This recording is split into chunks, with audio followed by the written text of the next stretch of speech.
ಈಗ ನಾವು ಪೃಥು ಮಹಾರಾಜರ ಪ್ರಾರ್ಥನೆಗಳನ್ನು ಕೇಳ್ತಾ ಇದ್ದೇವೆ.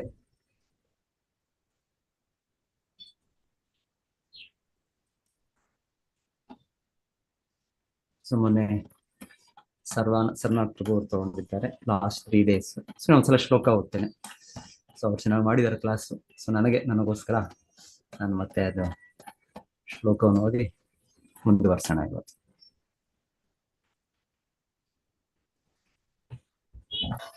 ಪೃಥುರುವಾಚ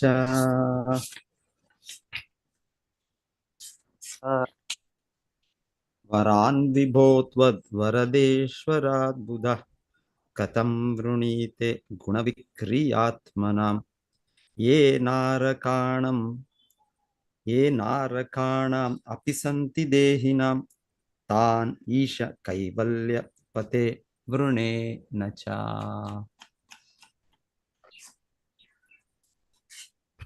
ನ ಕಾಮಯೇ ನಾಥ ತದಪ್ಯಲ ಅಹಂ ಕ್ವಚಿನ್ ನಯತ್ರ ಯುಷ್ಮಚ್ಚರಣಾಂಬುಜಾಸವಃ ಮಹತ್ತಮಾಂತರ್ ಹೃದಯಾನ್ಮುಖಚ್ಯುತೋ ವಿದತ್ಸ್ವ ಕರ್ಣಾಯುತಂ ಏಷ ಮೇ ವರಃ.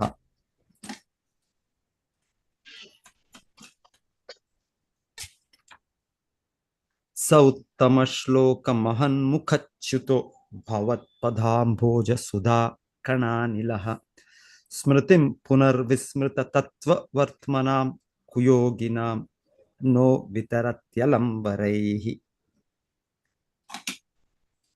ಇವತ್ತು ಮತ್ತೆ 26ನೇದು. ಯಶ ಶಿವಂ ಶುಶ್ರವ ಆರ್ಯ ಸಂಗಮೆ ಯದೃಚ್ಛಯಾ ಚೋಪಶೃಣೋತಿ ತೇ ಸಕೃತ್ ಕಥಂ ಗುಣಗ್ನೋ ವಿರಮೇದ್ ವಿನಾ ಪಶುಂ ಶ್ರೀರ್ಯತ್ ಪ್ರವವ್ರೆ ಗುಣಸಂಗ್ರಹೇಚ್ಛಯಾ. ಪೃಥು ಮಹಾರಾಜರು ಶುದ್ಧ ಭಕ್ತರು, ಮಹಾಭಾಗವತರು. ಸೊ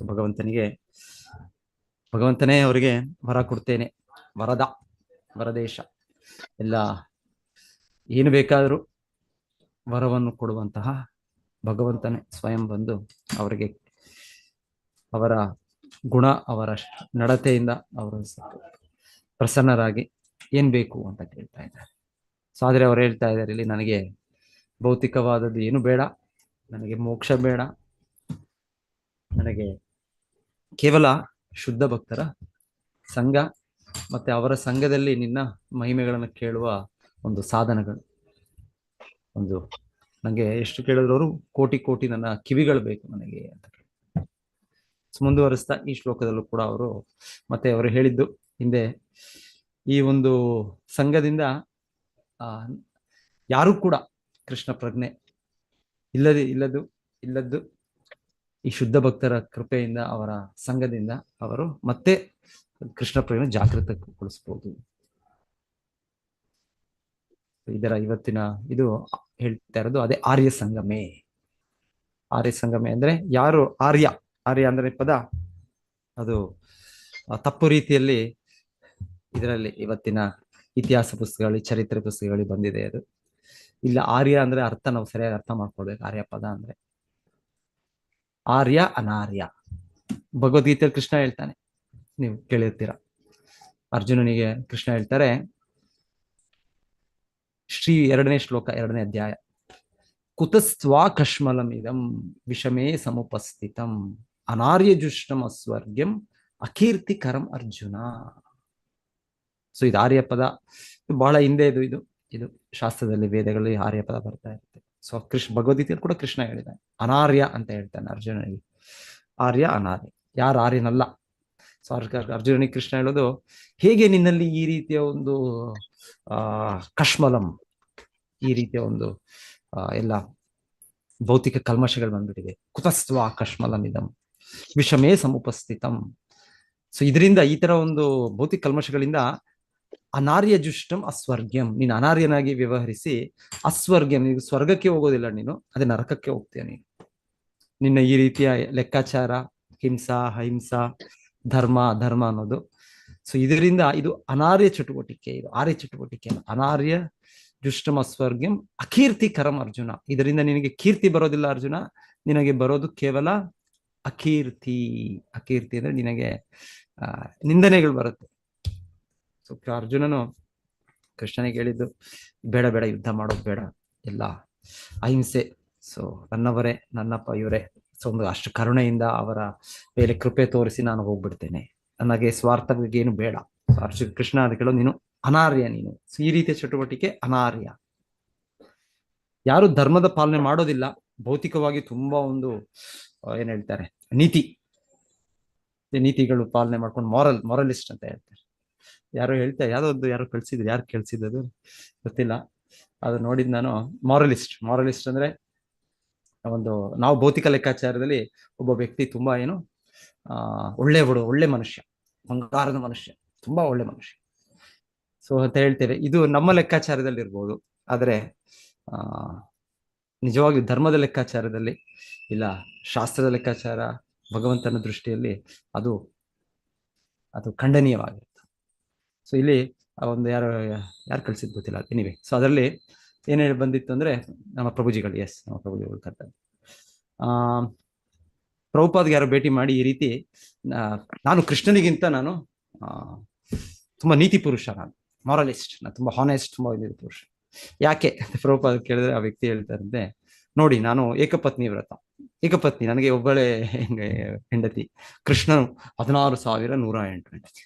ಸೊ ಅವನು ತುಂಬಾ ನೀತಿ ಭ್ರಷ್ಟ ಕೃಷ್ಣ. ಸೊ ಈಗ ನಾವು ದೂಷಣೆ ಮಾಡ್ತೇವೆ, ನಾನು ಕೂಡ ಹಾಗೆ ಮಾಡ್ತಾ ಇದ್ದೆ, ಅದೇ ತರ ಚಿಂತನೆಯಲ್ಲಿದ್ದೆ ನಾನು ನನ್ನ ಇವಾಗ ಮೊದಲಿನ ಇದರಲ್ಲಿ, ಜೀವನದಲ್ಲಿ. ಸೊ ಆ ವ್ಯಕ್ತಿ ಕೂಡ ಪ್ರಭುಪಾದರಿಗೆ ಭೇಟಿ ಮಾಡೋದು ಇದೇ ರೀತಿ, ಕೃಷ್ಣನಿಗೆ ದೂಷಣೆ, ನಾನು ಅವನಿಗಿಂತ ನೀತಿ ಬಂತ. ಸೊ ಪ್ರಭುಪಾದರು ಹೇಳ್ತಾರಂತೆ, ಇಲ್ಲ, ನೀನು ನೀತಿ ಭ್ರಷ್ಟ ನೀನು. ಯಾಕೆ ಅಂದ್ರೆ ಎಲ್ಲ ಜೀವಿಗಳು ಕೃಷ್ಣನಿಗೆ ಸೇರಿತು, ಸರ್ವಲೋಕ ಮಹೇಶ್ವರ, ಎಲ್ಲ ಲೋಕಗಳ ಅಧಿಪತಿ, ಎಲ್ಲ ಜೀವಿಗಳ ರಕ್ಷಕ, ನಿತ್ಯೋ ನಿತ್ಯಾನಾಂ ಚೇತನಾನಾಂ ಏಕೋಯೋ ಬಹುನಾಂ ವಿದಧಾತಿ ಕಾಮ. ಸೊ ಎಲ್ಲರೂ ಕೂಡ ಏನನ್ನು ರಕ್ಷಿಸುತ್ತಿರೋದು, ಪಾಲಿಸೋದು ಕೃಷ್ಣನು. ಸೊ ಕೃಷ್ಣನ ಸ್ವತ್ತು ಎಲ್ಲರೂ. ಆದ್ರೆ ನಾವು, ಇದು ನನ್ನ ಸ್ವತ್ತು, ನನ್ನ ಹೆಂಡತಿ, ನನ್ನ ಮಗಳು, ನನ್ನ ಮಗ, ನನ್ನ ನನ್ನ ನನ್ನ ಅಂತ ನಾವು ಇದನ್ನ ಫೋರ್ಸ್ಫುಲ್ ಆಗಿ ತಗೊಂಡಿದ್ವಿ. ನಾವು ನೀತಿವಂತರ, ನಾವು ನೀತಿ ಭ್ರಷ್ಟರ. ಸೊ ನಾವೆಲ್ಲರೂ ನೀತಿ ಭ್ರಷ್ಟರೇ. ಸೊ ಶಿವಪ್ರಭು ಹೇಳ್ತಾರೆ, ನೀನ್ ನೀತಿ ಭ್ರಷ್ಟ ನೀನು ಅಂತ ಪ್ರಭುಪಾದರ ಮಾತು. ನಿನ್ನ ಹೆಂಡತಿ ಕೂಡ ಕೃಷ್ಣನಿಗೆ ಸೇರಿದ್ದು. ಸೊ ನೀನು ಬಲಾತ್ಕಾರ ಒತ್ತಾಯಿಂದ ನನ್ನ ಸ್ವತ್ತು ನಾನು ಆನಂದಿಸ್ಬೇಕು, ನಾನು ಸೇವೆ ಪಡಿಬೇಕು. ಸೊ ಹೀಗೆ ನಮ್ಮ ಚಿಂತನೆ. ಸೊ ಏನಿವೆ, ಇದು ಸೈಡ್ ವಿಷಯ, ನಾನು ಸರಿ ಅದು ನೆನಪು ಬಂತು ಹೇಳಿ ಅಷ್ಟೇ. ಸೊ ಇಲ್ಲಿ ಹೇಳ್ತಾರೆ ಆರ್ಯ ಅನಾರ್ಯ. ಸೊ ಆರ್ಯ ಅನಾರ್ಯ ಅಂದ್ರೆ ಈ ರೀತಿ ಅರ್ಜುನನಿಗೆ ಕೂಡ ಕೃಷ್ಣ ಖಂಡಿಸಿದ್ದು ಭಗವದ್ಗೀತೆಯಲ್ಲಿ, ಅನಾರ್ಯನು ನೀನು, ಆರ್ಯನ. ಸೊ ಆರ್ಯ ಪದ ಅನ್ನೋದು ಅದು ಯಾರು ಆಧ್ಯಾತ್ಮಿಕ ಇದರಲ್ಲಿದ್ದಾರೆ, ಪ್ರಗತಿ ಸಾಧಿಸ್ತಾರೆ, ಯಾರು ವರ್ಣಾಶ್ರಮ ಪದ್ಧತಿ ನಮ್ಮ ಧರ್ಮವನ್ನು ಇದನ್ನು ಸ್ವೀಕರಿಸುತ್ತೆ, ಆಧ್ಯಾತ್ಮಿಕ ಪ್ರಗತಿಗೆ ಅವರು ಪಥದಲ್ಲಿದ್ದಾರೆ, ಅವರನ್ನು ಆರ್ಯ. ಸೊ ಈ ಭಾವಾರ್ಥದಲ್ಲಿ ಶಿಲ ಪ್ರಭುಪಾದರು ಅದರ ಒಂದು ಅರ್ಥ ಕೊಡ್ತಾ ಇದ್ದಾರೆ. ಆರ್ಯ ಅಂದ್ರೆ ಏನು ಅಂತ.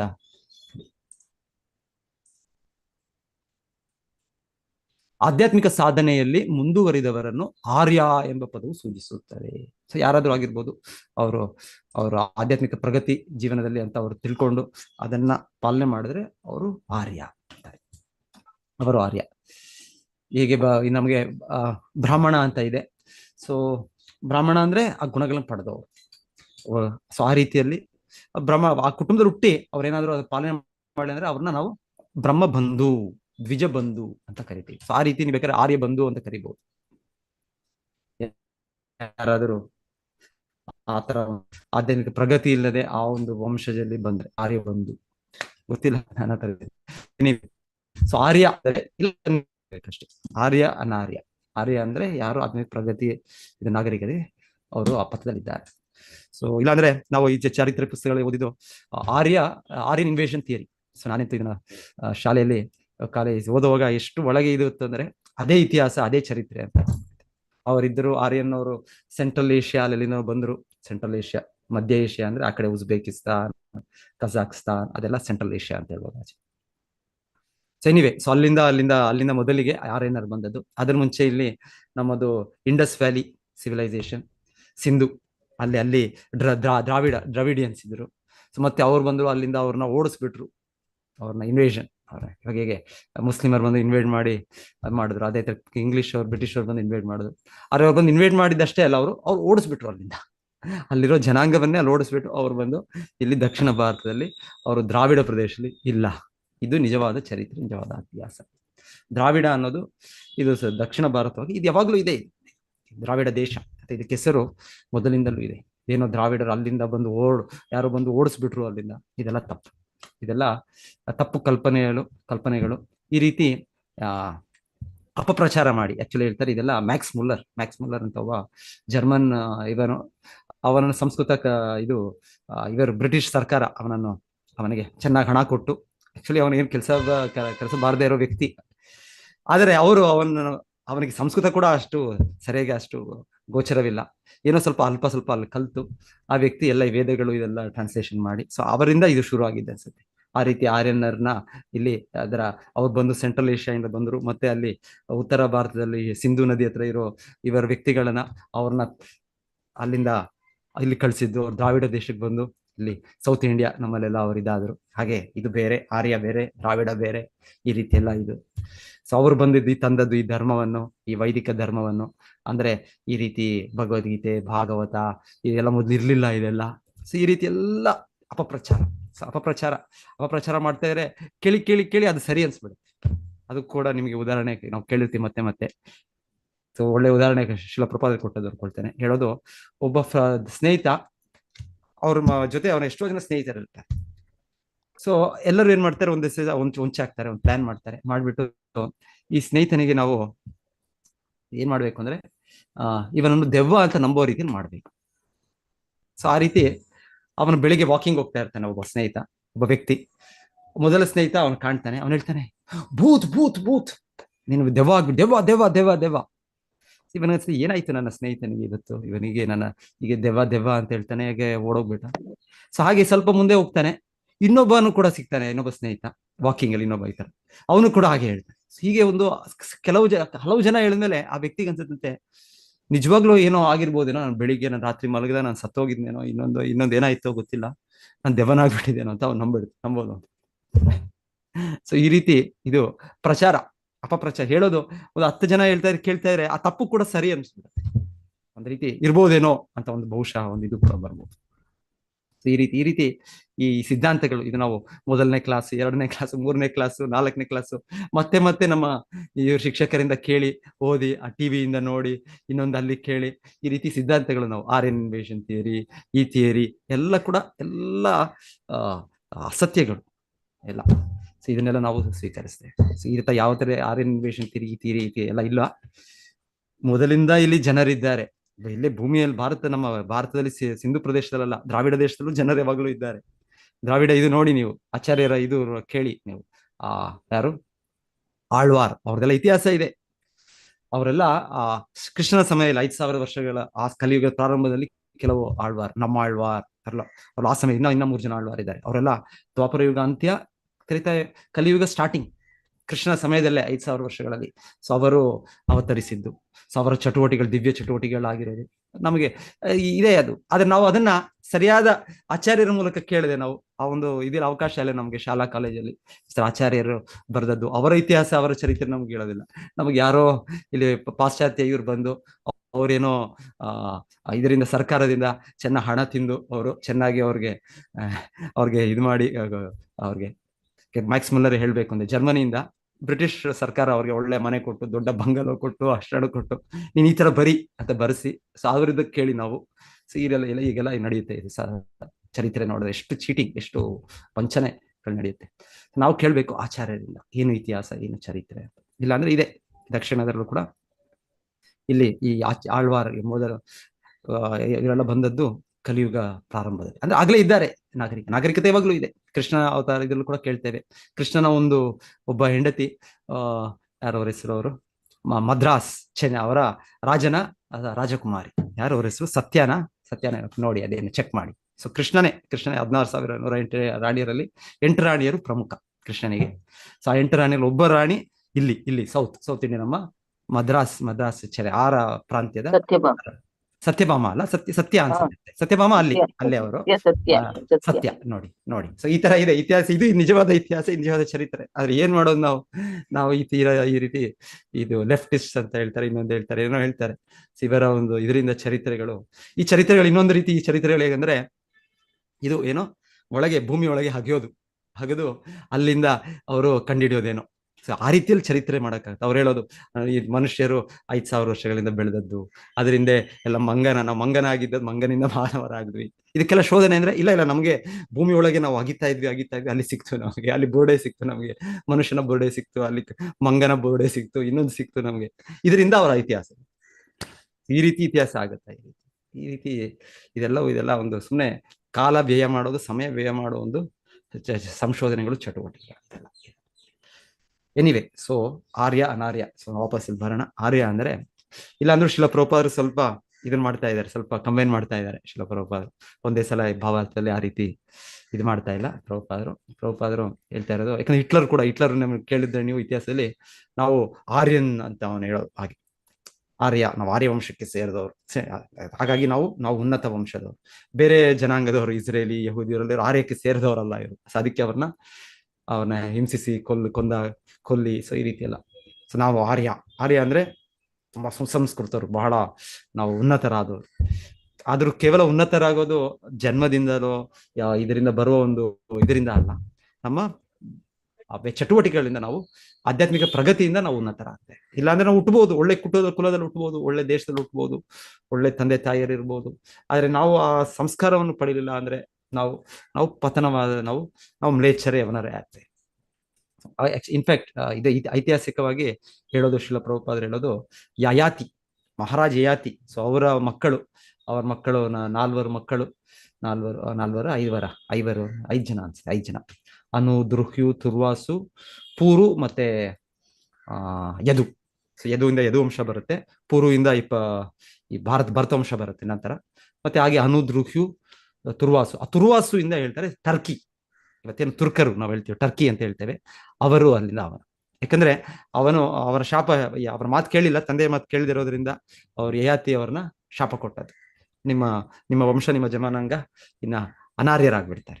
ಸೊ ಹಾಗೆ ಅವರು ಆಚೆ ಇಲ್ಲಿಂದ ಆ ಕಡೆ ಪ್ರದೇಶಗಳ ರಾಜನಾಗಿದ್ದು. ಹಾಗೆಲ್ಲ ಅದು ಇದೆ, ಶಿಲ ಪ್ರಭುಪಾದ ಹೇಳ್ತಾರೆ. ಸೊ ಹಾಗಾಗಿ ಆರ್ಯನರು ಅಂತೆ, ಮೊದಲು ಆರ್ಯರಿಂದ ಬಂದಿರ್ಬೋದು. ಆದ್ರೆ ಮತ್ತೆ ಅವರು ಕ್ಷತ್ರಿಯರೇ ಆಗಿದ್ರು. ಮತ್ತೆ ಇವರು ಪರಶುರಾಮ ಬಂದಾಗಲೂ ಕೂಡ ಬಹಳ ಸಮಯ ಈ ಕ್ಷತ್ರಿಯರನ್ನ ಇಲ್ಲಿಂದ ಓಡಿಸಿದ್ರು ಅಂತ ಹೇಳ್ತಾರೆ. ಹೆಚ್ಚಾಗಿ ಆ ರೀತಿ ಅವರೆಲ್ಲ ಎಲ್ಲೆಲ್ಲೋ ಚಳಿ ಪ್ರದೇಶ ಎಲ್ಲ ಇದಾಗಿ ಅವರು ಆದ್ರು. ಸೊ ಎನಿವೆ, ಸೊ ಬೇರೆ ಬೇರೆ ರೀತಿಯಲ್ಲಿ ಇದರ ಆಚಾರ್ಯರು ಇದರ ನಿಜವಾದ ಚರಿತ್ರೆಯನ್ನು ಹೇಳ್ತಾರೆ. ಇಲ್ಲಾಂದ್ರೆ ವಿಶ್ವದಲ್ಲಿ ಎಲ್ಲ ಕಡೆ ಜನ ಇದ್ದಾರೆ, ಯಾವಾಗಲೂ ಇದ್ದಾರೆ. ಆದ್ರೆ ಇರ್ಬೋದು, ಮೊದಲಿಂದ ಇಲ್ಲಿಂದ ಆಸೆ ಹೋಗಿರ್ಬೋದು, ಹಾಗೆಲ್ಲ ಹೇಳ್ತಾರೆ ಆರ್ಯನ್ನರು. ಸೊ ಎನಿವೆ, ಶಿಲ ಪ್ರಭುಪಾದರು ಆ ರೀತಿ ಹೇಳ್ತಾ, ಅಮೆರಿಕನ್ನರು ಇವರೆಲ್ಲ ಕೂಡ ಅಲ್ಲಿಂದ ಬಂದವರು, ಎಲ್ಲಿಂದ ಐರೋಪ್ಯ ದೇಶಗಳಿಂದ ಬಂದವರು. ಹಾಗೆ ಅದೇ ಜನಾಂಗ ಸೇರಿದವರು. ಆದ್ರೆ ಈಗ ಅವರು ಆ ಆಧ್ಯಾತ್ಮಿಕ ಇಲ್ಲದೆ ಈ ಭೌತಿಕ ವಿಜ್ಞಾನದ ಕಲ್ಮಶದಿಂದ ಅವರೆಲ್ಲ ಸಂಪೂರ್ಣವಾಗಿ ಪತನಗೊಂಡು ಅವರು ಕೂಡ ಈಗ ಈ ಹರೇ ಕೃಷ್ಣ ಮಂತ್ರ ಜಪಿಸುವ ಮೂಲಕ ಅವ್ರು ಪರಿಶುದ್ಧರಾಗಿ, ಅವರೀಗ ಎಷ್ಟು ಪ್ರಭಾವಶಾಲಿ ಆಗ್ತಾ ಇದೆ, ಅವರಿಂದ ಎಲ್ಲ ಜನರು ಕೂಡ ಕೃಷ್ಣ ಕೃಪೆಯನ್ನು ಸ್ವೀಕರಿಸ್ತಾ ಇದ್ದಾರೆ. ಶಿಲ ಪ್ರಭುಪಾದರು ಶುದ್ಧ ಭಕ್ತರು, ಇಲ್ಲಿಂದ ಹೋದ್ರು ಅಮೆರಿಕೆಗೆ. ಸೊ ಅವರ ಒಂದು ಉದಾಹರಣೆ, ಅವರ ಒಂದು ವ್ಯಕ್ತಿತ್ವ, ಅವರ ಒಂದು ಇದರಿಂದ ಆಚರಣೆ, ಅದಕ್ಕೆ ಪ್ರಭಾವದಿಂದ ಅವರ ಬಹಳ ಶಿಷ್ಯಂದಿರು ಪಾಶ್ಚಾತ್ಯ ದೇಶದವರು, ಅಮೆರಿಕನ್ನರು, ಯುರೋಪ್. ಸೊ ಅವರೆಲ್ಲರೂ ಶಿಲ ಪ್ರಭುಪಾದರ ಆದೇಶ ಮೇರೆಗೆ ಅವರು ಹೇಗೆ ಶಿಲ ಪ್ರಭುಪಾದರು ನಾವು ಕೇಳಿದ್ದು, ಟಾಂಕಿನ್ಸ್ ಸ್ಕ್ವೇರ್ ಪಾರ್ಕ್ ನ್ಯೂಯಾರ್ಕ್ ನಲ್ಲಿ ಹೋಗಿ ಅಲ್ಲಿ ಪ್ರಭುಪಾದರು ಕೀರ್ತನೆ ಮಾಡಿ ಆ ನಗರ ಎಲ್ಲರೂ ತೆರೆದ ಸಭೆಯಲ್ಲಿ ಓಪನ್ ಎಲ್ಲ ಜನರು ಕೇಳಿ ಅದರಿಂದ ಪರಿಶುದ್ಧರಾಗಿ ಅವ್ರ ಭಕ್ತಿಯನ್ನು ತಗೊಂಡ್ರು. ಹಾಗೆ ಶಿಲ ಪ್ರಭುಪಾದರ ಕನೆಕ್ಷನ್, ಅವರ ಶಿಷ್ಯರು ಅವರು ಕೂಡ ಒಂದೊಂದು ಇಂಗ್ಲೆಂಡ್ ಲಂಡನ್ಗೆ ಹೋದಾಗ ಶಿಲ ಪ್ರಭುಪಾದರ 3 ದಂಪತಿ ಶಿಷ್ಯರು ಪ್ರಚಾರಕ್ಕೆ ಅಲ್ಲಿ ನ್ಯೂಸ್ ಪೇಪರ್ ಅಲ್ಲಿ ಬರುತ್ತೆ, ಕೃಷ್ಣ ಚಾಂಟ್ ಸ್ಟಾರ್ಟಲ್ಸ್ ಲಂಡನ್.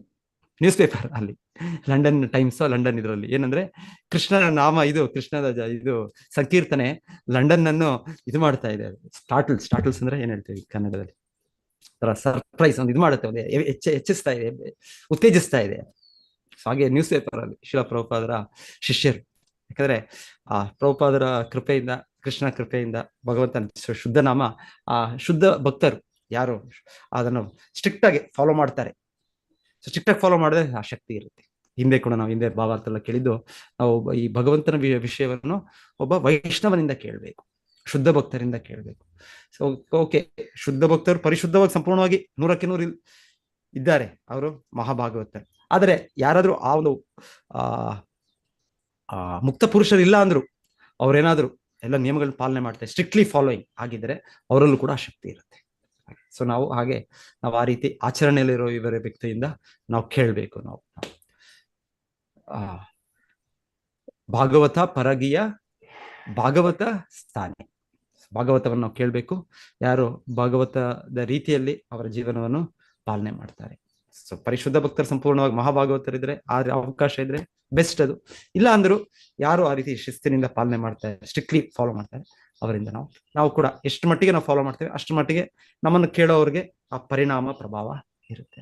ಸೊ ಇಲ್ಲಿ ಶ್ಲೋಕದಲ್ಲಿ ಆ ರೀತಿ ಆರ್ಯ ಸಂಗಮ ಶುದ್ಧ ಭಕ್ತರ ಸಹವಾಸ, ಇದರ ಪ್ರಾಮುಖ್ಯತೆಯನ್ನು ಹೇಳ್ತಾ ಇದ್ದಾರೆ. ಮತ್ತೆ ಇಲ್ಲಿ ಹೇಳ್ತಾ ಇದ್ದಾರೆ, ಯಾರು ಒಂದು ಬಾರಿ ಕೂಡ ಈ ತರ ಸಕೃತ್ ಅಂದ್ರೆ ಒಂದು ಬಾರಿ,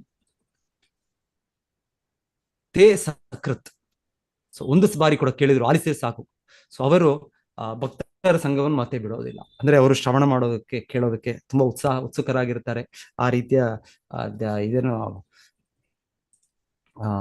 ದಿನಚರಿಯನ್ನು ಅವರು ಫಾಲೋ ಮಾಡ್ತಾರೆ. ಮತ್ತೆ ಸಾಧ್ಯ ಇದ್ರೆ ಆ ತರ ಭಕ್ತರ ಸಂಘದಲ್ಲೇ ನಾವು ಇರ್ಬೇಕು. ನಾವು ಆದಷ್ಟು ಆ ರೀತಿ ನಾವು ಹಂಬಲಿಸ್ಬೇಕು. ಈ ರೀತಿ ನಾವು ಒಂದು ಭಕ್ತರ ಸಂಘದಲ್ಲಿ ಇದ್ದು ನಾವು ಅಭ್ಯಾಸ ಮಾಡಕ್ಕೆ. ಇಲ್ಲ ಅಂದ್ರೆ ಅಟ್ಲೀಸ್ಟ್ ಆ ಭಕ್ತರ ಸಂಘಕ್ಕೆ ನಾವು ಆಗಾಗ ಆ ತರ ಪ್ರಭುಪಾದ ರೀತಿಯ ಸಂಸ್ಥೆ ಮಾಡಿದೆ, ಅದಕ್ಕೆ ಭಕ್ತರ ಸಂಘವನ್ನು ಒದಗಿಸ್ಲಿಕ್ಕೆ ನಮಗೂ ಕೂಡ ನಮಗೂ ಆ ಭಕ್ತರ ಸಂಘವನ್ನು ಆ ಒಂದು ವಾತಾವರಣ ಸೃಷ್ಟಿ ಮಾಡಿದ್ದಾರೆ. ಸೊ ಇಲ್ಲಿ ಇರೋದ್ರಿಂದ ನಾವು ಈ ಆಶ್ರಮ, ಈ ಮಂದಿರ ಕನೆಕ್ಟೆಡ್ ಆಗಿಂದ ಈ ಸಹವಾಸದಿಂದ ನಾವು ಆಧ್ಯಾತ್ಮಿಕ ಪ್ರಗತಿ ಸಾಧಿಸಿ ನಾವು ಆರ್ಯರಾಗಬಹುದು. ಇಲ್ಲಾಂದ್ರೆ ನಾವೆಲ್ಲ ಅನಾರ್ಯರಂದ್ರೆ ಕೃಷ್ಣ ಅರ್ಜುನನಿಗೆ ಅನಾರ್ಯ ಅಂತ ಹೇಳ್ಬಿಟ್ಟ, ನೀನು ಈ ರೀತಿ ಚಿಂತನೆ ಯೋಚನೆ ಮಾಡ್ತಾ ಇದ್ದೆ, ನೀನು ಅನಾರ್ಯನು ಅಂತ. ಇನ್ನು ನಾವು ಆ ರೀತಿನೇ ಯೋಚನೆ ಮಾಡ್ತಾ ಇದ್ದೀವಿ, ನಮ್ಮ ಜೀವನ ಅದೇ ರೀತಿ ಇದೆ. ಸೊ ನಾವೆಲ್ಲ ಅನಾರ್ಯರೇ. ನಾವು ಆರ್ಯರಾಗಬೇಕು ಅಂದ್ರೆ ನಾವು ಆ ಸಂಘದಲ್ಲಿ ಮುಂದುವರಿಸಬೇಕು, ಆ ಸಂಘದಲ್ಲಿ ಸಾಧ್ಯ ಆದ್ರೆ ವಾಸಿಸ್ಬೇಕು, ಎಷ್ಟಾಗುತ್ತೆ ಅಷ್ಟು. ಸೊ ಕಾರ್ಯಕ್ರಮಗಳು ಅಲ್ಲಲ್ಲಿ ನಾವು ಮನೆಯಲ್ಲೇ ಇದ್ದು ಆ ತರ ಒಂದು ಇದು ಮಾಡ್ಬೋದು. ಇಲ್ಲಾಂದ್ರೆ ಆ ತರ ಭಕ್ತರ ಒಂದು ಭಕ್ತಿ ವೃಕ್ಷ ಈ ತರ ಎಲ್ಲ ಇದೆ. ಸೊ ಈ ತರ ಸಹವಾಸವನ್ನು ನಾವು ಇಟ್ಕೊಳ್ಬೇಕು ನಾವು. ಸೊ ಈ ರೀತಿಯಿಂದ ನಾವು ಭಕ್ತರ ಸಂಘವನ್ನು ಕಂಟಿನ್ಯೂ ಮಾಡ್ಬೇಕು. ಇಲ್ಲಾಂದ್ರೆ ಇಲ್ಲ ಒಬ್ಬನೇ ಮಾಡ್ತೀನಿ, ನನಗೆಲ್ಲ ಅರ್ಥ ಆಗೋಯ್ತು ಕೃಷ್ಣ ಪ್ರಜ್ಞೆ, ನಾನೆಲ್ಲೋ ಏಕಾಂತವಾಗಿ ನಾನು ಅಭ್ಯಾಸ ಮಾಡ್ತೇನೆ, ಪಾಲನೆ ಮಾಡ್ತೀನಿ, ಇಲ್ಲ. ಸೊ ಈ ಶ್ಲೋಕ ರೆಕಮೆಂಡ್ ಮಾಡ್ತಾ ಇಲ್ಲ, ಇಲ್ಲಿ ಹೇಳ್ತಾ ಇರೋದು ನಾವು ಆತರ ಮಾಡಿದ್ರೆ, ನಾವು ಆತರ ಒಂದು ಅವಕಾಶ ಸಿಕ್ಕಿದ್ದು ಸುವರ್ಣ ಅವಕಾಶ, ಬಂಗಾರದ ಅವಕಾಶ, ಅದು ಬಿಟ್ಬಿಟ್ಟು ನಾವು ಬೇಡ ನನಗೆ ಯಾರು ಸಂಘ ಬೇಡ, ನಾನು ಒಬ್ಬನೇ ಮಾಡ್ತೇನೆ ನಾನೇ. ಸೊ ಇದು ಕಷ್ಟ, ಅದು ಅಲ್ಲ. ಎಲ್ಲೋ ಒಂದು ಸಂಘದಲ್ಲಿ ಇರ್ಬೇಕು ನಾವು. ಸಂಘದಲ್ಲಿ ನಾವು ಆಧ್ಯಾತ್ಮಿಕ ಪ್ರಗತಿಯನ್ನು ಸಾಧಿಸಕ್ಕಾಗತ್ತೆ ನಾವು. ಸೊ ನಾವಿರುವ ಸ್ಥಿತಿಯಲ್ಲಿ ಎಲ್ಲಿದ್ದರೂ ಕೂಡ ಆ ರೀತಿ ಸಂಘವನ್ನು ನಾವು ಅಪೇಕ್ಷಿಸ್ತಾ ಇರಬೇಕು. ಈಗ ಆನ್ಲೈನ್ ಇದೆ, ಈಗ ಇದೊಂದು ಆಡ್ ಆಗಿದೆ ನಮಗೆ ಸಂಘಕ್ಕೆ.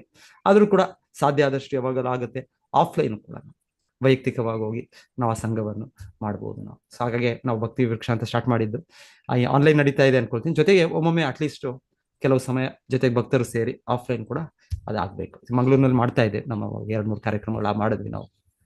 ಅದೇ ರೀತಿ ಎಲ್ಲ ಕಡೆ ಗ್ರೂಪ್ಸ್ ಏನೇನಿದೆ ಅರ್ಥ ಮಾಡೋದು ಒಳ್ಳೇದು. ಸೊ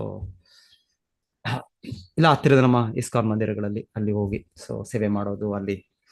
ಸೊ ಹಾಗಾಗಿ ನಾವು ಆಧ್ಯಾತ್ಮಿಕ ಪ್ರಗತಿಯನ್ನು ಸಾಧಿಸಬಹುದು, ನಮಗೆ ತುಂಬಾ ಸಹಾಯ ಮಾಡುತ್ತೆ ನಮಗೆ. ಇದು ಯಾರು ಮಾಡೋದಿಲ್ಲ ಅಂದ್ರೆ ಇಲ್ಲಿ ಹೇಳ್ತಾ ಇರೋದವರು ಪೃಥು ಮಹಾರಾಜರು ಹೇಳ್ತಾರೆ, ವಿನಾ ಪಶುಂ, ಯಾರು ಮನುಷ್ಯನಲ್ಲ ಪಶುಗಳಾಗಿದ್ದಾರೆ. ಸೊ ಅವರು ಈ ರೀತಿ ಸಂಘವನ್ನು ಬಿಟ್ಬಿಡ್ತಾರೆ, ತ್ಯಜಿಸ್ಬಿಡ್ತಾರೆ. ಬೇಡ ನನಗೆ ಕೃಷ್ಣ ಪ್ರಜ್ಞೆ ಸಂಘ ಬೇಡ ನನಗೆ. ಇವ್ರು ಅದೇ ಹೇಳ್ತಾರಪ್ಪ, ಇವರು ಜಪ ಮಾಡು ಅಂತ ಹೇಳ್ತಾರೆ, ಇಲ್ಲ ಕೃಷ್ಣ ಸೇವೆ ಮಾಡು, ಕೃಷ್ಣ ಕೃಷ್ಣ ಕೃಷ್ಣ ಅಂತ ಹೇಳಿ ನನಗೆ ಕೇಳಕ್ ಆಗೋದಿಲ್ಲ. ಹೌದು, ನಾನು ಕೇಳಕ್ ಆಗೋದಿಲ್ಲ, ಯಾಕಂದ್ರೆ ನಾನು ಪಶುನ. ಆ ರೀತಿ ನನ್ನ ಭಾವನೆ ಇದ್ರೆ, ಆ ರೀತಿ ನನ್ನ ಚಿಂತನೆ ಇದ್ರೆ ನಾನು ಪಶು ಅಂತ ನಾನು ಅರ್ಥ ಮಾಡ್ಕೊಳ್ಬೇಕು. ಯಾಕಂದ್ರೆ ಮನುಷ್ಯನಾದವನು ಈ ಕೃಷ್ಣ ಪ್ರಜ್ಞೆಯನ್ನು ಬೆಳೆಸ್ಬೇಕು, ಅದೇ ಏಕೈಕ ಕರ್ತವ್ಯ ಮನುಷ್ಯ ಜನ್ಮದಲ್ಲಿ. ಬೇರೆ ಇನ್ನೇನು ಕರ್ತವ್ಯ ಇಲ್ಲ ನಮಗೆ. ಅಥಾತೋ ಬ್ರಹ್ಮ ಜಿಜ್ಞಾಸ. ಮಾನವ ಜನ್ಮ ಸಿಕ್ಕಿದೆ ಅಂದ್ರೆ ನಾವು ಭಗವಂತನ ಬಗ್ಗೆ ಪ್ರಶ್ನಿಸ್ಬೇಕು, ಅವನನ್ನು ಅರ್ಥ ಮಾಡ್ಕೊಳ್ಬೇಕು, ಅವನ ಭಕ್ತಿ ಸೇವೆಯಲ್ಲಿ ತೊಡಗಬೇಕು, ಹರೇ ಕೃಷ್ಣದ ಜಪ ಮಾಡ್ಬೇಕು ನಾವು. ಇದು ಮನುಷ್ಯರು. ಭಗವಂತ ನಾಲಿಗೆ ಕೊಟ್ಟಿದ್ದಾನೆ, ಈ ನಾಲಿಗೆ ಮನುಷ್ಯನಾಗಿದ್ದಕ್ಕೆ ನಾನು ಜಪ ಮಾಡ್ಬೋದು. ನನಗೆ ನಾಯಿಯ ಇದು ಬಂದ್ರೆ, ನಾಲಿಗೆ ಬಂದ್ರೆ ನಾನು ಎಲ್ಲಿ ಜಪ ಮಾಡೋಕ್ಕಾಗುತ್ತೆ? ಎಲ್ಲೋ ಪಶು ಆದ್ರೆ ಎಲ್ಲಿ ಜಪ? ಸೊ ಇದೊಂದು ರೀತಿ ತುಂಬಾ ಆಕ್ಚುಲಿ ಆಚಾರ್ಯರು ಯಾರು ಶುದ್ಧ ಭಕ್ತರು ಇರ್ತಾರೆ ಅವ್ರು ನಮಗೋಸ್ಕರ ಅವರು ಇದು ಹೇಳ್ತಾರೆ. ತುಂಬಾ ಇದು ನಿಜ ಸ್ಥಿತಿ, ಇದು ಸಂಗತಿ. ನಾವು ಭಗವಂತ ನಾಮವನ್ನು ಸ್ವೀಕರಿಸದೆ, ಭಗವಂತನ ಭಕ್ತಿಯನ್ನು ಸ್ವೀಕರಿಸದೆ ನಾವು ನಿಜವಾಗ್ಲೂ ಪಶುಗಳೇನು. ಸೊ ನಾವು ಬೈತೀವಲ್ಲ ಒಂದೊಂದ್ಸಲ, ಇಲ್ಲ ನಾವು ಬೈಗಳು ಕೇಳ್ಕೊಳ್ತೇವೆ. ಯಾರೋ ನಮಗೆ ನೀನು ನಾಯಿ ಅಂತ ಹೇಳ್ತಾರೆ, ಇನ್ನೊಬ್ಬರು ಅವ್ರ ನಾಯಿ ಅಂದಾಗ ನೀನು ಕೋತಿ ಅಂತ, ನೀನು ಮಂಗ ಅಂತ ಹೇಳ್ತೀವಿ. ಚಿಕ್ಕ ಮಕ್ಕಳಾಗಿದ್ದಾಗೆಲ್ಲ ಎಲ್ಲ ಹೆಚ್ಚು ಇದು. ಇಲ್ಲ ಈಗಲೂ ಕೂಡ ಯಾರು ಜಗಳ ಮಾಡಿದ್ರೆ ಈ ರೀತಿ ಒಬ್ಬರು ನಮ್ಮನ್ನು ಬೈಯುವಾಗ ಈ ತರ ಪಶುವಿನ ಹೇಳ್ತಾರೆ, ನೀನು ನಾಯಿ, ನೀನು ಕೋತಿ, ನೀನು ನೀನು ಹಂದಿ, ನೀನು ಇನ್ನೇನು ಹೇಳ್ತೇವೆ ಪ್ರಾಣಿಗಳು ಬೈಯುವಾಗ. ಸೊ ಈ ರೀತಿ ಬೈಗಳಿದೆ. ಸೊ ಈ ರೀತಿ ನಮಗೆ ಪೃಥು ಮಹಾರಾಜರು ಹೇಳ್ತಾ ಇದ್ದಾರೆ, ಈ ರೀತಿ ಪಶು ಪಶು ಪಶು ನಾವು ಹೇಳೋದೇ ರೀತಿಯಲ್ಲಿ ನಾಯಿ, ಮಂಗ, ಕೋತಿ. ಸೊ ಇವೆಲ್ಲ ನಾವು ಬೈಗಳು. ಸೊ ಅದೇ ರೀತಿ ಆಚಾರ್ಯರು ನಮ್ಮನ್ನು ಹೇಳ್ತಾ ಇರೋದು, ನಾವು ಭಗವಂತನ ನಾಮವನ್ನು ಹೇಳಬೇಕು, ಭಗವಂತನ ಭಕ್ತಿ ಸೇವೆಯಲ್ಲಿ ತೊಡಗಬೇಕು ಅನ್ನೋ ರೀತಿಯಲ್ಲಿ ಹೇಳ್ತಾ ಇದ್ದಾರೆ. ಬಹಳ ಕಡೆ ಇದೆ ಈ ತರ ಪಶು ಅಂತ ಹೇಳೋದು. ನಾಯಂ ದೇಹ ದೇಹ ಬಾಜಾಂ ತ್ರಿಲೋಕೆ ಕಷ್ಟಾನ್ ಕಾಮಾನ್ ಅರ್ಹತೆ ವಿದ್ಭುಜಾಮ್ಯೆ ತಪೋ ದಿವ್ಯಂ ಪುತ್ರಕ ಶುದ್ಧೇನ ಸತಂ ಶುದ್ಧೇ ಯಸ್ಮಾತ್ ಬ್ರಹ್ಮ ಸೌಖ್ಯಂತು ಅನಂತಂ. ಸೊ ಅಲ್ಲಿ ಭರತ ಮಹಾರಾಜರ ತಂದೆ ಋಷಭದೇವರು ತಮ್ಮ ಮಕ್ಕಳಿಗೆ ಉಪದೇಶಿಸ್ತಾ ಹೇಳೋದು, ಸೊ ಮನುಷ್ಯ ಜನ್ಮ ಹಂದಿಯ ರೀತಿಯಲ್ಲಿ ಇರಬಾರ್ದು. ಏನು ವಿದ್ವರಾಹ ವಿದ್ವರಾಹ ಹೇಳೋದು, ನಾಹಂ ನಾಯಂ ದೇಹೋ ದೇಹಬಾಜಾಂ ತ್ರಿಲೋಕೆ ಕಷ್ಟಾನ್ ಕಾಮಾನ್ ಅರ್ಹತೆ ವಿಟ್ಭುಜ. ವಿಟ್ಭುಜಾಮ್ ಅಂದ್ರೆ ಮಲವನ್ನು ತಿನ್ನುವ ಪ್ರಾಣಿ. ಮಲವನ್ನು ತಿನ್ನುವ ಪ್ರಾಣಿ ಹಂದಿ. ಸೊ ಅವ್ರು ಹೇಳ್ತಾರೆ, ಮನುಷ್ಯ ಜನ್ಮ ಹಂದಿಯ ಜನ್ಮ ತರ ಇರೋದಲ್ಲ. ಹಂದಿಯವಾಗಿ ನಾವು ಏನ್ ತಿನ್ನೋದು ಅದು ತಿನ್ನೋದು, ಇದು ತಿನ್ನೋಣ, ಆ ಹೊಲಸು ಈ ಹೊಲಸು ತಾಮಸಿಕ ಪದಾರ್ಥಗಳು ತಿನ್ಬಾರ್ದು. ಮನುಷ್ಯನಾದವು ತಿನ್ಬಾರ್ದು. ಅದು ನಾವು ಈ ರೀತಿ ಅಭ್ಯಾಸಗಳನ್ನು ಮಾಡ್ಕೊಂಡು ಆ ರೀತಿ ಒಂದು ಪಾನಗಳನ್ನು ಕುಕ್ಕೊಂಡು, ಸೊ ಇದೆಲ್ಲ ಹೇಳ್ತಾರೆ, ಇದು ಇದು ಹಂದಿಯ ಜೀವನ ತರ ಇದು. ಹಾಗಿರ್ಬಾರ್ದು ಮನುಷ್ಯ ಜನ್ಮ. ಸೊ ಮನುಷ್ಯ ಜನ್ಮದಲ್ಲಿ ನಾವು ತಪೋ ದಿವ್ಯಂ ಪುತ್ರಕ ಏನ ಸತ್ವಂ ಶುದ್ಧೇತ್, ನಮ್ಮ ಪ್ರಜ್ಞೆ, ನಮ್ಮ ಜೀವನದ ಸ್ಥಿತಿಯನ್ನು, ನಮ್ಮ ಮನಸ್ಸನ್ನು ಪರಿಶುದ್ಧಗೊಳಿಸಬೇಕು ನಾವು. ಇದರಿಂದ ಈ ಕೆಳಗ ಗುಣಗಳಿಂದ, ತಾಮಸ ಗುಣಗಳಿಂದ, ಕಾಮ, ಕ್ರೋಧ, ಲೋಭ, ಮೋಹ, ಇದೆಲ್ಲ ಮದ ಮಾತ್ಸರ್ಯ, ಈ ಒಂದು ಕೊಳಕಿಂದ ಇದು ನಾವು ಪರಿಶುದ್ಧಗೊಳಿಸ್ಬೇಕು. ನಾವು ಕೇವಲ ಪ್ರಾಣಿಯರಾಗಿ ನಾವು ಆ ರೀತಿ ಇರಬಾರ್ದು ಅಂತ ಹೇಳ್ತಾರೆ. ಸೊ ಪಶು ಪಶು ಇಲ್ಲಾಂದ್ರೆ ಪಶು ಹೇಳೋದು ದ್ವಿಪಾದ ಪಶು ಅಂತ ಹೇಳ್ತಾರೆ. ಧರ್ಮವನ್ನು ಪಾಲನೆ ಮಾಡದೇ ಇದ್ರೆ, ಕೇವಲ ನಾವು ಆಹಾರ, ನಿದ್ರಾ, ಭಯ, ಮೈಥುನದಲ್ಲೇ ನಾವು ತೊಡಗ್ತಾ ಇದ್ರೆ, ಈ ಚಟುವಟಿಕೆಗಳು, ನಾವು ತಿಂತೇವೆ, ಪ್ರಾಣಿಗಳು ತಿಂತೇವೆ, ನಾವು ಮಲಗ್ತೇವೆ, ಪ್ರಾಣಿಗಳು ಮಲಗ್ತಾರೆ, ನಾವು ಲೈಂಗಿಕ ಸುಖದಲ್ಲಿ ಅವರು ಕೂಡ ಅನುಭವಿಸ್ತಾರೆ. ನಾವು ರಕ್ಷಣೆಗೋಸ್ಕರ ಏನೇನೋ ಈ ಮಿಸೈಲು, ಬಾಂಬು, ಈ ಸ್ಯಾಟಲೈಟು, ಈಗ ಏನೇನೋ ಇನ್ನ ಏನ್ ಹೇಳ್ತಾರೆ ರ್ಯಾಡಾರು, ಮತ್ತೆ ಏನೇನೋ ಈಗ ಹೊಸ ಹೊಸ ಇದು ಗೋಲ್ಡನ್ ಡೂಮು, ಇದೆಲ್ಲ ಏನೇನೋ ಇಸ್ರೇಲ್ ಮಾಡೋದು, ಇವರೇನೋ ಇನ್ನೊಂದೇನೋ ಅಮೆರಿಕ ಇನ್ನೊಂದು ಡೂಮ್. ಈ ಡೂಮ್ಗಳು, ಇದರಿಂದ ಮಿಸೈಲ್, ಸೊ ಇದೇನು ಪ್ರಾಣಿಗಳು ಮಾಡ್ತಾ ಇದೆ. ಅವ್ರದ್ದು ಕೂಡ ರಕ್ಷಣೆ ಇದೆ, ಅವ್ರು ಕೂಡ ಅವ್ರದ್ದು ಟೆರಿಟರಿ ಇದೆ, ಅವರು ಕೂಡ ಎಲ್ಲ ಇದೆ. ಅವ್ರಿಗೆ ಭಗವಂತನ ಅದೇ ರೀತಿಯ ಒಂದು ಕೈಗಳು ಇದು ಕೊಟ್ಟಿದ್ದಾನೆ, ಚೂಪಾದ ಇದಾದ ಅವ್ರ ರಕ್ಷಣೆ ಮಾಡ್ಕೊಳ್ಳಿಕ್ಕೆ ಅವ್ರಿಗೂ ಬುದ್ಧಿವತಿ ಕೊಟ್ಟಿದ್ದಾನೆ. ಆದರೆ ಇದನ್ನೇ ನಾವು ಮಾಡ್ತಾ ಇದ್ರೆ ನಾವು ಆಹಾರ, ನಿದ್ರಾ, ಭಯ, ಮೈಥುನಂ ಸಾಮಾನ್ಯ ಮೇತದ್ ಪಶುರ್ಬೀರ್ ನರಾಣ. ನಾವು ಪಶುಗಳೇ, ಪಶುಗಳು ನರರು ವ್ಯತ್ಯಾಸವಲ್ಲ. ನಾವು ಪಶುಗಳು ಅಂದ್ರೆ ದ್ವಿಪಾದ ಪಶು ಹೇಳ್ಬೋದು ನಾನು, ಎರಡು ಕಾಲಿಂದ ಪಶು ಅಂತ ಅಷ್ಟೇ. ಯಾಕಂದ್ರೆ ಪಶುಗಳು ಸಾಮಾನ್ಯವಾಗಿ ಪ್ರಾಣಿಗಳು 4 ಕಾಲುಗಳಲ್ಲಿ ಹೋಗುತ್ತೆ ಅವ್ರಿಗೆ. ಆದ್ರೆ ನಾವು ಇದೇ ಚಟುವಟಿಕೆಗಳು ತೊಡಗಿದ್ರೆ ಮನುಷ್ಯರು, ನಾವು ದೊಡ್ಡ ದೊಡ್ಡ ನಾಗರಿಕತೆ, ದೊಡ್ಡ ದೊಡ್ಡ ಬಿಲ್ಡಿಂಗು, ದೊಡ್ಡ ದೊಡ್ಡ ಹೆದ್ದಾರಿಗಳು, ಹೈವೇಗಳು, ಸ್ಕೈಸ್ಕೇಪರ್ಗಳು, ದೊಡ್ಡ ದೊಡ್ಡ ಶೋಧನೆ ವಿಜ್ಞಾನಿಗಳು ಎಷ್ಟೇ ಆದ್ರೂ ನಾವು ದ್ವಿಪಾದ ಪಶು. ನಾವು 2 ಲೆಗ್ಗೆಡ್ ಅನಿಮಲ್ ಅಷ್ಟೇ, ನಾವು ಮನುಷ್ಯರಲ್ಲ. ಸೊ ಮನುಷ್ಯರು ಯಾವಾಗ ಆಗ್ತೇವೆ ನಾವು ಅಂದ್ರೆ, ನಾವು ಈ ಭಕ್ತಿಯ ಕಾರ್ಯಗಳ ಚಟುವಟಿಕೆಗಳನ್ನು ತಗೊಂಡು ಈ ರೀತಿ ನಾವು ಆರ್ಯರಾಗಬೇಕು, ನಾವು ಸುಸಂಸ್ಕೃತರಾಗಬೇಕು. ಮತ್ತೆ ಆ ಸಂಘದಲ್ಲಿ ನಾವು ಮುಂದುವರಿಸ್ಕೊಂಡು ಹೋಗ್ಬೇಕು. ನಾವು ಬಿಟ್ಬಿಟ್ರೆ ಮತ್ತೆ ನಾವು ಪ್ರಾಣಿಗಳೇ. ಏನ್ ಹೇಳ್ತಾರೆ, ಪುನರ್ಮೂಷಿಕ ಭವ, ಪುನರ್ಮೂಷಿಕ ಭವ. ಸೊ ನಾವು ಎಲ್ಲರೂ ನಾವು ಪುನರ್ಮೂಷಿಕ ಭವ ಅಂದ್ರೆ, ಆ ಕಥೆಯಲ್ಲಿ ಮೊದಲಿಗೆ ಒಂದು ಇಲಿ, ಆದ್ರೆ ಇಲಿ ಒಬ್ಬ ಸಾಧು ಪುರುಷನ ಕೃಪೆಯಿಂದ ಆ ಇಲಿ ಏನ್ ಮಾಡುತ್ತೆ, ಬಂದು ಹೇಳುತ್ತೆ ಸಾಧು ಪುರುಷನಿಗೆ, ನನ್ನನ್ನು ಬೆಕ್ಕು ಅಟ್ಟಿಸ್ಕೊಂಡ್ ಬರ್ತಾ ಇದೆ, ಸೊ ಏನ್ ಮಾಡ್ಬೇಕು, ನನ್ನ ಬೆಕ್ಕು ಮಾಡಿ. ಸೊ ಆಯ್ತು ಅಂತ ಬೆಕ್ಕು ಮಾಡಿದ್ರು ಅವ್ರನ್ನ. ಸೊ ಸ್ವಲ್ಪ ದಿವಸ ಆದ್ಮೇಲೆ ಬೆಕ್ಕು ಮತ್ತೆ ವಾಪಸ್ ಬಂತು ಸಾಧು ಪುರುಷರ ಹತ್ರ, ಏನ್ ಮಾಡ್ಬೇಕು, ನನ್ನನ್ನು ನಾಯಿ ಮಾಡಿ. ಸೊ ಆಯ್ತು, ಯಾಕೆಂದ್ರೆ ನನ್ನ ನಾಯಿ ನನ್ನ ಹಿಂದೆ ಬೆನ್ನಟ್ಟಿವೆ. ಸೊ ಅವ್ರು ಆಯ್ತು ಅಂತ ಅವರು ತಥಾಸ್ತು ಅಂತ ನಾಯಿ ಮಾಡಿದ್ರು.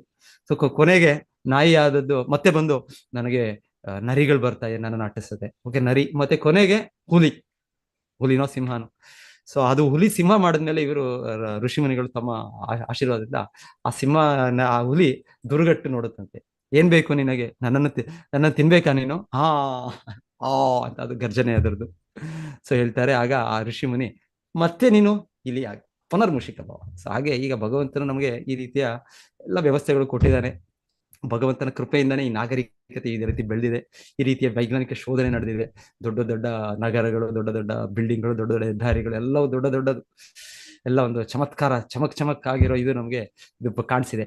ಆದ್ರೆ ಇದೆಲ್ಲ ಜೊತೆಗೆ ನಾವು ಭಗವಂತನ ಮರ್ತಿದೀವಿ, ಆಗ್ಲೇ ಮರ್ತು ಬಿಟ್ಟಿದೀವಿ ನಾವು ಆಗ್ಲೇ ಎಲ್ಲ ಮರ್ತು ಬಿಟ್ಟು ಹೀಗೆ ಮುಂದುವರಿಸಿದ್ರೆ ಹೇಳ್ತಾರೆ, ನಮಗೆ ಮತ್ತೆ ಪ್ರಕೃತಿ ಭಗವಂತನು ಪುನರ್ಮುಷಿಕ, ಮತ್ತೆ ನಮಗೆ ಹಿಂದೆ ಹೇಗಿತ್ತು ಹಾಗೆ ಹೋಗ್ಬೇಕಾಗುತ್ತೆ. ಇದೆಲ್ಲ ಬಿಟ್ಟು ಎಲ್ಲ ನಾಶ ಆಗ್ಬೋದು. ಈಗ ನೋಡಿ ಎಲ್ಲ ಆಗ್ತಾ ಇದೆ, ಯುದ್ಧ ಆಗ್ತಾ ಇದೆ, ಎಲ್ಲರ ಕಾಯ್ತಾ ಇದ್ದಾರೆ, ಎಲ್ಲ ಅಣು ಬಾಂಬ್ ಇದೆ, ಇನ್ನೊಂದಿದೆ. ಸೊ ಇದು ಆಗ್ಲೇಬೇಕಿದು, ಈ ರೀತಿಯ ಯುದ್ಧಗಳಾಗ್ಲೇಬೇಕು, ಈ ರೀತಿ ನಾಶ ಆಗ್ಲೇಬೇಕು. ಸೊ ಮತ್ತೆ ನಾವು ಕೃಷ್ಣ ಪ್ರಜ್ಞೆ ಬೆಳೆಸಿದ್ರೆ ಎಲ್ಲ ಬದಲಾವಣೆ ಆಗುತ್ತೆ, ಕೃಷ್ಣ ಕೃಪೆಯಿಂದ ಎಲ್ಲವೂ ಕೂಡ ಚೆನ್ನಾಗುತ್ತೆ. ಇಲ್ಲ ಅಂದ್ರೆ ಪುನರ್ಮುಷಿಕ, ನಾವು ಪಶುಗಳ ಇರೋ ರೀತಿಯಲ್ಲೇ ನಾವು ಅದೇ ರೀತಿಯಲ್ಲಿ ನಾವು ಅನಾಗರಿಕರಾಗಿ ನಾವು ಆಗ್ಬೇಕಾಗುತ್ತೆ. ನಾಗರಿಕರೇ, ಸುಮ್ಮನೆ ನಾಗರಿಕರ ಹೆಸರಲ್ಲಿ ನಾಗರಿಕ ಆಗ್ತೇವೆ ಅಷ್ಟೇ. ಹರೇ ಕೃಷ್ಣ. ಇನ್ನೊಂದ್ಸಲ ಭಾವಾರ್ಥ ಓದ್ತೇನೆ, ಇನ್ನೇನಾದ್ರು ಪ್ರಭುಪಾದ ಬಹಳ ವಿಷಯಗಳು ತಿಳಿಸಿದ್ರು, ಇಂಪಾರ್ಟೆಂಟ್ ಪಾಯಿಂಟ್ಸ್. ನಾನು ಬೇರೆ ರೀತಿಯಲ್ಲಿ ತಗೊಂಡೆ. ಭಕ್ತರ ಸಹವಾಸವು, ಆರ್ಯ ಸಂಗಮ ಈ ಜಗತ್ತಿನಲ್ಲಿ ಅತ್ಯಂತ ಮುಖ್ಯವಾದ ವಿಚಾರವಾಗಿದೆ. ಆಧ್ಯಾತ್ಮಿಕ ಸಾಧನೆಯಲ್ಲಿ ಮುಂದುವರಿದವರನ್ನು ಆರ್ಯ ಎಂಬ ಪದವು ಸೂಚಿಸುತ್ತದೆ. ವೈದಿಕ ನಾಗರಿಕತೆಯನ್ನು ಅಳವಡಿಸಿಕೊಂಡಿರುವುದರಿಂದ ಮಾನವ ಜನಾಂಗದ ಇತಿಹಾಸದಲ್ಲಿ ವೈದಿಕ ಆರ್ಯ ಕುಲವನ್ನು ಪ್ರಪಂಚದಲ್ಲೇ ಅತ್ಯಂತ ಸುಸಂಸ್ಕೃತ ಸಮುದಾಯವೆಂದು ಪರಿಗಣಿಸಲಾಗಿದೆ. ಈ ಆರ್ಯ ವರ್ಗವು ಜಗತ್ತಿನ ಎಲ್ಲೆಡೆ ಹೋಗಿದ್ದು ಇಂಡೋ ಆರ್ಯನ್ ಎಂದು ಕರೆಸಿಕೊಳ್ಳುತ್ತದೆ. ಇತಿಹಾಸ ಪೂರ್ವ ಕಾಲದಲ್ಲಿ ಆರ್ಯ ಕುಟುಂಬದ ಎಲ್ಲ ಸದಸ್ಯರು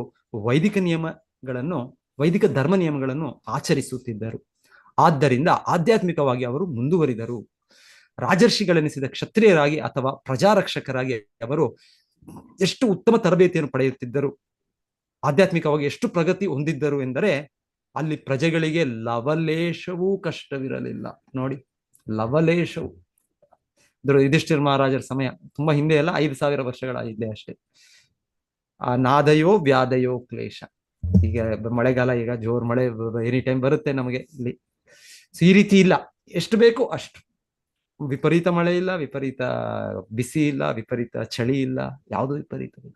ಎಲ್ಲ AC, ಏರ್ ಕಂಡೀಷನ್ ತರ. ಎಷ್ಟು ನಮ್ಗೆ ಈ ರೀತಿ ಇರ್ಬೇಕಪ್ಪ ಅನ್ಸುತ್ತೆ. ಆ ರೀತಿ ಯಾವ ಕಷ್ಟಗಳು ಇಲ್ಲ. ಆಧ್ಯಾತ್ಮಿಕ, ಆದಿಭೌತಿಕ, ಆದಿ ದೈವಿಕ ಎಲ್ಲರೂ ಕೂಡ ಶಾಂತಿಯಿಂದ, ಆನಂದದಿಂದ ಇದ್ದಾರೆ. ಭಗವಂತನ ಮಹಿಮಾ ವರ್ಣನೆಯನ್ನು ಆರ್ಯ ಕುಟುಂಬವು ಬಹುವಾಗಿ ಮೆಚ್ಚುತ್ತದೆ. ಇತರರಿಗೂ ಏನೂ ಅಡ್ಡಿ ಇಲ್ಲವಾದರೂ ಆರ್ಯ ಕುಟುಂಬದ ಸದಸ್ಯರು ಆಧ್ಯಾತ್ಮಿಕ ಜೀವನದ ಸಾರವನ್ನು ಬಹುಬೇಗನೆ ಗ್ರಹಿಸುತ್ತಾರೆ. ನಮಗೆ ಅಮೆರಿಕನ್ನರು ಮತ್ತು ಯುರೋಪಿಯನ್ನರ ನಡುವೆ ಕೃಷ್ಣ ಪ್ರಜ್ಞೆ ಹರಡುವುದು ಇಷ್ಟು ಸುಲಭವಾಗಿರುವುದು ಹೇಗೆ? ಶಿಲಾ ಪ್ರಭುಪಾದರು ಆಕ್ಚುಲಿ ಶಿಲಾ ಪ್ರಭುಪಾದರು ಶುದ್ಧ ಭಕ್ತರು, ಅವರ ಪ್ರಭಾವದಿಂದ ಎಲ್ಲ ಆಗೋದು. ಆದರೆ ಪ್ರಭುಪಾದರು ಇನ್ನೊಂದು ರೀತಿ ಅವ್ರನ್ನ ಪ್ರೋತ್ಸಾಹಿಸುವ ರೀತಿಯಲ್ಲಿ, ಅವರು ಆರ್ಯದ ವರ್ಗಕ್ಕೆ ಸೇರಿದವರು ಅವರು, ಹಾಗಾಗಿ ಅವ್ರು ತಗೊಂಡ್ರು ಅಂತ ಪ್ರಭುಪಾದ. ಇಲ್ಲಾಂದ್ರೆ ಪ್ರಭುಪಾದರು ಅವರು ಚಿಂತಾಮಣಿ, ಅವರ ಪ್ರಭಾವದಿಂದ ಈ ರೀತಿ ಪ್ರಭಾವ. ಅವ್ರು ಹೇಳ್ತಾ ಇದ್ದಾರೆ, ವಸಾಹತುಗಳನ್ನು ವಿಸ್ತರಿಸಿಕೊಳ್ಳಲು ಕಾತರಿಸುತ್ತಿದ್ದ ದಿನಗಳಲ್ಲಿ ಅವರು ತಮ್ಮ ಸಾಮರ್ಥ್ಯವನ್ನು ಚೆನ್ನಾಗಿ ತೋರ್ಪಡಿಸಿದ್ದರು ಎಂದು ಇತಿಹಾಸವು ಹೇಳುತ್ತದೆ. ಕೊಲೊನೈಸೇಷನ್. ಸೊ ಅವರೆಲ್ಲ ಹೋಗಿ ತುಂಬಾ ಇದು ಸಾಮರ್ಥ್ಯ ನೋಡಿ. ಚಿಕ್ಕ ದೇಶ ಬ್ರಿಟನ್, ಇಂಗ್ಲೆಂಡ್, ಅದು ಆ ದೇಶದಲ್ಲಿ ಅವರು ವ್ಯಾಪಾರಿಗಳಷ್ಟೇ, ಅವರ ದೇಶದ ಇದು ಕೂಡ ಅಲ್ಲ, ಅದು ಈಸ್ಟ್ ಇಂಡಿಯಾ ಕಂಪನಿ. ಅದೊಂದು ಏನದು, ಅದೊಂದು ಕಂಪನಿ ಅಷ್ಟೇ. ಅವ್ರು ಬಂದದ್ದು ಭಾರತಕ್ಕೆ, ಆದ್ರೆ ಆ ಕಂಪನಿನೇ ಭಾರತ ದೇಶವನ್ನೇ ತಗೊಂಡ್ಬಿಟ್ರು ನೋಡಿ. ಅದೇನು ಬ್ರಿಟಿಷ್ ಸರ್ಕಾರ ಅವರು ಸೈನ್ಯ ಮಾಡಿ ಕಳ್ಸಿದ್ದು, ಇದ್ ಮಾಡಿದ್ದು ಅಂತಲ್ಲ, ಇದೊಂದು ಕಂಪನಿ ಮಾಡಿ ಆ ಕಂಪನಿನೇ ಭಾರತ ಅಂತ ಹೇಳಿ. ಎಷ್ಟು ಬುದ್ಧಿವಂತರು ನೋಡಿ, ಯೋಚನೆ ಮಾಡಿ. ಅದೇ ರೀತಿ ಎಲ್ಲ ಕಂಪನಿಗಳು ಎಲ್ಲ ವಿಶ್ವದಲ್ಲಿ ತಗೊಂಡಿದ್ದವರು. East India company, East India company. S, ಧನ್ಯವಾದ. ಈಸ್ಟ್ ಇಂಡಿಯಾ ಕಂಪನಿ ಅಂತ ಅವರು 1600 ಅದೆಲ್ಲ ಸ್ಟಾರ್ಟ್ ಮಾಡಿದ್ದು. ಸೊ ಬೇರೆ ಬೇರೆ ಇವರು ಮಾಡಿದ್ರು, ಡಚ್ ಈಸ್ಟ್ ಇಂಡಿಯಾ ಕಂಪನಿ ಅಂತ ಅವರು ಕೂಡ, ಫ್ರೆಂಚ್ ಈಸ್ಟ್, ಅವರ ಅದೆಲ್ಲ ಸಕ್ಸಸ್ ಆಗ್ಲಿಲ್ಲ. ಅದೇ ಬ್ರಿಟಿಷ್ ಈಸ್ಟ್ ಇಂಡಿಯಾ ಕಂಪನಿ ಇದು ಸಕ್ಸಸ್. ಅವ್ರದ್ದು ಒಂದು ಕಂಪನಿ, ಅದೊಂದು ಇದು ಬಿಸ್ನೆಸ್ ಇದು ಅಷ್ಟೇ. ಅವರು ಅದರಿಂದ ನೋಡಿ ಎಷ್ಟು ಬುದ್ಧಿವಂತರು, ಹೇಗೆ ಅವರು ಅವರ ನಮ್ಮ ಮಧ್ಯೆನೆ ಒಬ್ಬರು ಈ ರಾಜನ ಆ ರಾಜನ ಮೇಲೆ, ಆ ರಾಜನ ಇವ್ರನ್ನ ಪೊಲಿಟಿಕ್ಸ್, ರಾಜಕೀಯ ಅದರಲ್ಲಿ ತೊಡಗಿ ಅವರು, ಹಾಗೆ ಅವರು. ಸೊ ಪ್ರಭುಪಾದರು ಈ ರೀತಿ ಹೇಳ್ತಾ ಇದಾರೆ, ತೊಂದರೆ ಇಲ್ಲ, ನೀವು ಹೇಗಿರ್ಕೊ, ಮೂಲತಃ ಆರ್ಯ ವಂಶಕ್ಕೆ ಸೇರಿದವರು. ಹಾಗೆ ಅದ್ರ ನಂತರ ಹೇಳ್ತಾರೆ ಪ್ರಭುಪಾದರು, ಆದರೆ ಭೌತ ವಿಜ್ಞಾನದ ಪ್ರಗತಿಯಿಂದ ಕಲುಷಿತರಾಗಿ ಇದು ಪಾಯಿಂಟ್. ಪ್ರಭುಪಾದ ಹೇಳ್ತಾರೆ ಬೌದ್ಧ ವಿಜ್ಞಾನ ಕಲ್ಮಶದಿಂದ ಇಂದು ಅವರ ಮಕ್ಕಳು ಮೊಮ್ಮಕ್ಕಳು ಭ್ರಷ್ಟರಾಗುತ್ತಿದ್ದಾರೆ, ಭ್ರಷ್ಟರಾಗಿ ಹಿಪ್ಪಿಗಳಾಗ್ಬಿಟ್ರು. ಪ್ರಭುಪಾದ ಹೋಗೋ ಸಮಯಕ್ಕೆ ಕೃಷ್ಣ ಅರೇಂಜ್ಮೆಂಟ್ ವ್ಯವಸ್ಥೆ, ಅವರೆಲ್ಲ ಬೀದಿಯಲ್ಲಿದ್ದಾರೆ. ಅವರು ಒಳ್ಳೆ ಒಳ್ಳೆ ಮನೆತನದವರು, ಎಲ್ಲ ಶ್ರೀಮಂತ ಮಕ್ಕಳು ಎಲ್ಲ ಇರೋ, ಆದ್ರೆ ಎಲ್ಲ ಬೀದಿಯಲ್ಲಿ. ರೈಟ್ ಟೈಮ್ ಆಚೆ ಕೃಷ್ಣ ಪ್ರಭುಪಾದನ ಅಲ್ಲಿ ಹೇಳ್ತಾರೆ. ಬಹಳ ವಿಧದಲ್ಲಿ ಅನಲೈಸ್ ಮಾಡ್ತಾರೆ ಭಕ್ತರು. ಪ್ರಭುಪಾದನ ಕರೆಕ್ಟ್ ಸಮಯದಲ್ಲಿ ಅಲ್ಲಿ ಕರ್ಕೊಂಡೋಗಿ ಪ್ರಭುಪಾದರು ಆ ಚಳುವಳಿಯ ಕ್ರಾಂತಿಯನ್ನು ಮಾಡಿದ್ರು. ಇದಕ್ಕೆ ಕಾರಣ ಅವರು ತಮ್ಮ ಮೂಲ ಆಧ್ಯಾತ್ಮಿಕ ಸಂಸ್ಕೃತಿಯನ್ನು, ವೈದಿಕ ನಾಗರಿಕತೆಯನ್ನು ಕಳೆದುಕೊಂಡದ್ದು. ಆರ್ಯ ಕುಲದ ಪೀಳಿಗೆಯಾದ ಇವರು ಈಗ ಕೃಷ್ಣ ಪ್ರಜ್ಞಾ ಆಂದೋಲನ ತುಂಬಾ ಗಂಭೀರವಾಗಿ ತೆಗೆದುಕೊಳ್ಳುತ್ತಿದ್ದಾರೆ. ಹೌದು, ಶ್ರೀಲ ಪ್ರಭುಪಾದ ಕೃಪೆಯಿಂದ ತುಂಬಾ ಗಂಭೀರವಾಗಿ ಅದು ತಗೊಂಡು ಪ್ರಚಾರ ಮಾಡಿದ್ರು. ಅವರ ಸಹವಾಸಕ್ಕೆ ಬಂದು ಹರೇ ಕೃಷ್ಣ ಮಹಾಮಂತ್ರವನ್ನು ಶುದ್ಧ ಭಕ್ತರ ಬಾಯಿಯಿಂದ ಕೇಳುವ ಇತರರು ಆ ಅತೀಂದ್ರಿಯ ಕಂಪನಕ್ಕೆ ಮಾರು ಹೋಗುತ್ತಿದ್ದಾರೆ. ಆರ್ಯರು ಉಚ್ಚರಿಸಿದಾಗ ಆ ದಿವ್ಯ ಕಂಪನಗಳು ಬಹು ಪರಿಣಾಮಕಾರಿಯಾಗಿರುತ್ತವೆ. ಆರ್ಯ ಕುಲಕ್ಕೆ ಸೇರಿರದಿದ್ದರು. ಇನ್ನೊಂದು ಪಾಯಿಂಟ್. ಈ ತರ ಇಲ್ಲದೆ ಇರ್ಬೋದು, ಈ ತರ ಒಂಥರ ಬೇರೆ ಬೇರೆ ಇದಿದೆ ಶಾಸ್ತ್ರದಲ್ಲಿ ಹೇಳ್ತಾರೆ. ಏನದು ಶ್ಲೋಕ, ಅದು ಭಾಗವತ ಶ್ಲೋಕ. ಪುಲಿಂದ ಪುಲ್ಕಶ ಆಬೀರ ಶುಂಭ ಯವನಾ ಕಸಾದಯ ಎನ್ನೇ ಅರವಿಂದಾಕ್ಷಿ, ಅದಲ್ಲ, ಏನದು ಕೀರಾತ ಊಣಾಂದ್ರ ಪುಲಿಂದ ಪುಲ್ಕಶ ಆಬೀರ ಶುಂಭ ಯವನಾ ಕಸಾದಯ. ಸೊ ಅದು ಪ್ರಭ ವಿಷ್ಣವೇ ನಮಃ. ಸೊ ಅದು ಫುಲ್ ಶ್ಲೋಕ. ಅದರಲ್ಲಿ ಹೇಳೋದು ಕಿರಾತ ಅಂದ್ರೆ ಆಫ್ರಿಕಾ. ಸೊ ಆ ಕಡೆಗೆ ಕಿರಾತ ಬಹಳ ಇದು, ಅದೊಂದು ಜನ.